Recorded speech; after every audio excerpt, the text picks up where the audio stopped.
So Game of Thrones has come to an end. After 8 seasons, an era is over. It's been a long and arduous journey to get here. I've been a fan of A Song of Ice and Fire for years, and though I've criticized pretty much every season of this show since season 5, I still have them all on Blu-ray, and I watch them all the way through yearly.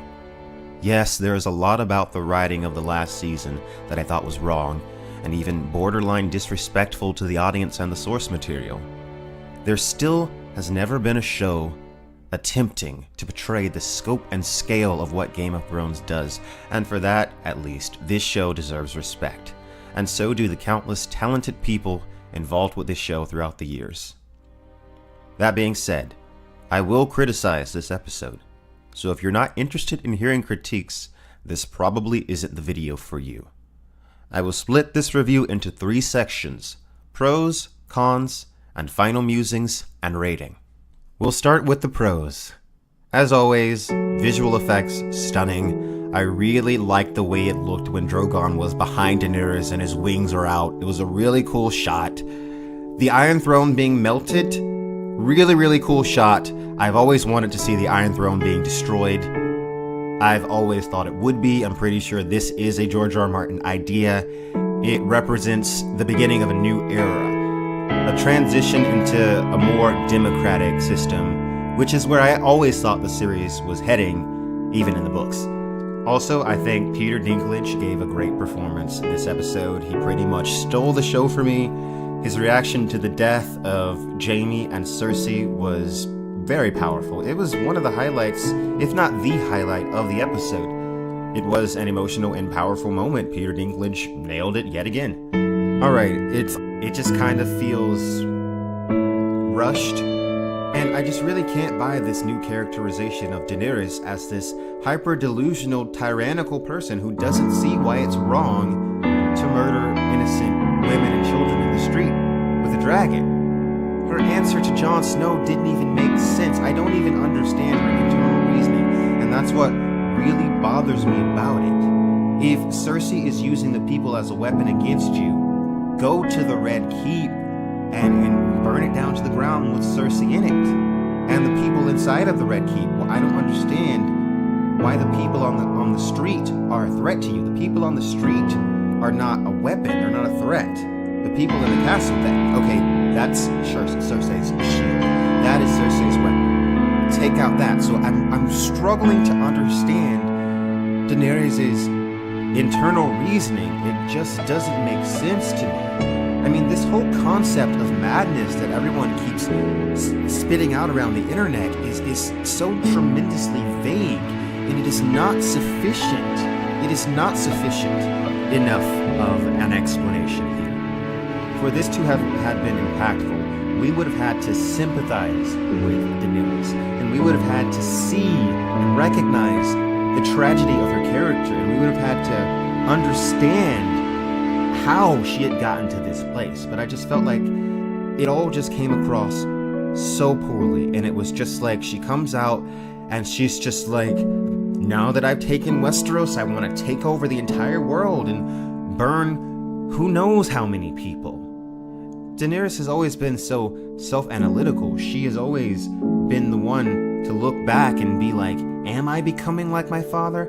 Am I going mad? And I just think it's so strange here that she has 0 self-awareness. It's like they took all of her self-awareness away. What happened in this episode was very predictable. It was obvious pretty much from the beginning that Jon Snow was going to kill Daenerys. And the moment he got close to her, I'm sure we all knew what was going to happen. But then what I don't understand about this is why Drogon spared Jon Snow and then turned around and set the Iron Throne on fire and just melted it to pieces. I know that Jon Snow is a Targaryen, but that doesn't mean that Drogon wouldn't be furious that he killed his mother. I mean, why would he destroy the Iron Throne? I feel like it would have made more sense for Daenerys to destroy the Iron Throne and say, I'll build a new throne to go along with the new world that I'm planning. In fact, that's what I thought was going to happen. I thought, okay, she'll destroy the Iron Throne to go along with the new world that she's building. But then how does it make sense for her to die, and then Drogon for no reason to destroy the Iron Throne? He's a dragon, why does he even care? Pretty much the entire episode after Jon Snow killed Daenerys was extremely boring. It was almost a perfect ending. The only person here that didn't get a happy ending was Daenerys. Jon Snow is reunited with Ghost, and he goes back up north where he already was for most of the show anyway. Sansa becomes Queen of the North. Arya is sailing across the Sunset Sea. Tyrion is the hand of the king again, and Sam's on the small council with Bronn and Brienne and Davos. This was the closest thing to a fairy tale ending that we could have gotten. You know, I was half expecting Drogon to fly Daenerys to the mountains of the Morn, over and shy by the shadow and drop her into the volcano, and then he cuts to her face and then her eyes open and it's like fiery red and it's like dun dun dun, set up for the spin-off Mad Queen Returns or something, I don't know. You know, funny enough, I don't have any specific cons for this episode.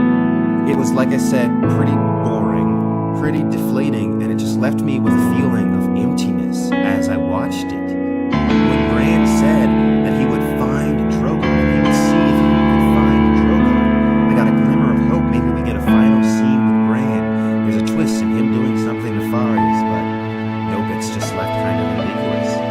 And that being said, we can lean into my final reasons. Now, I want to say that I might be giving the showrunners too much credit, but I still think Bran is up to something. I don't trust him at all. You mean to tell me that the Three-Eyed Raven allowed all of this to happen so that he could be king? Is that not just a little bit suspicious? I feel like if this is a George R. R. Martin idea, and Bran actually ends up on the throne as king of whatever is left of Westeros at the end, then that has tremendous implications, because this isn't Bran. This is the Three-Eyed Raven / Three-Eyed Crow, if you're going by the books.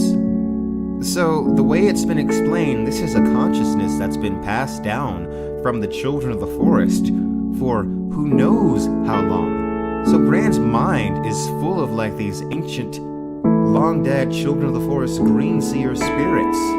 Thousands of years ago, the Children of the Forest lost Westeros to mankind, and now they've taken it back. Who would have thought? But I digress. This obviously isn't something they're really focusing on in this episode or in this show. They don't really care about the Children of the Forest. I'm honestly trying to figure out why Sam's book is even called A Song of Ice and Fire. Like, why did you call it that? I need an explanation. Because I know why George R. R. Martin's book series is called A Song of Ice and Fire, and I've talked about that endlessly on this channel through like hours and hours of content on the books. But I see no Song of Ice and Fire here. I see a Game of Thrones that's been played and won by Bran, but I see no Song of Ice and Fire. I honestly think these last several seasons, season 6 on, have had a lot of George R. R. Martin ideas in them, but they're very shallow, very surface level. It doesn't have the depth that we know George R. R. Martin would deliver in a novel. So a lot of it just falls flat. And this episode is one of the flattest. I've never felt so hollow after an episode of Game of Thrones. And it's not just because it's ending, it's because of how it's ending. It's bitter, it isn't bittersweet. You know what, I take that back. It's not bitter, a better word is bland. There is not a lot of writing that went into this episode. A lot of this episode is just actors staring and not saying anything. So, to wrap it up, this episode had a lot of Martin ideas.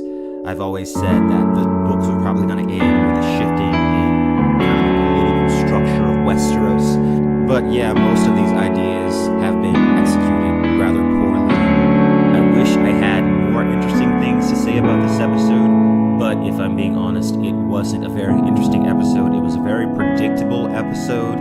A lot of my problems with this episode are born out of older problems in this season and in the show itself, so I don't know what I can attribute to this episode and what I can't. If I'm going with my gut feeling, how I felt